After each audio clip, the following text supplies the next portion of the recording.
Dizzy from motion sickness, Daisy headed to the airplane restroom to take some medicine and ease her symptoms. That simple act ended up saving her life, because just as she was about to return to her seat, the plane suddenly lurched violently.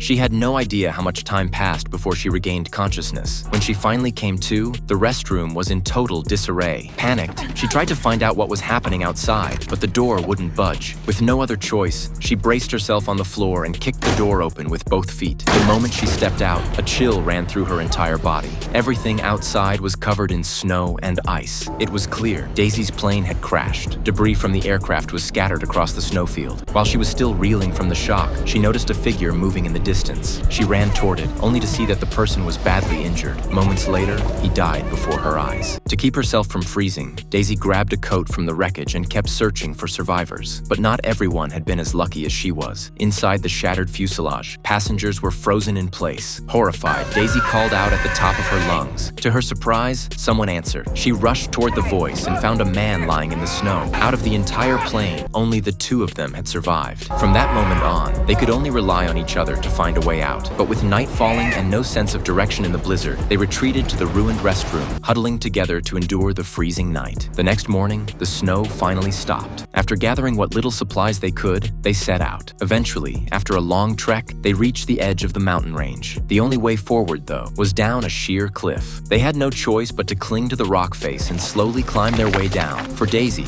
who suffered from a fear of heights, it was a nightmare. John kept encouraging her, but when she lost her footing, she nearly plummeted. At the last second, John caught her hand and saved her. After an exhausting climb, they finally made it halfway down, but the cliff grew steeper and more vertical, and Daisy couldn't even bring herself to look below. Thankfully, a narrow ledge appeared along the rock wall, yet just a few steps in, a massive boulder blocked her path. Daisy froze in terror, her legs too weak to move.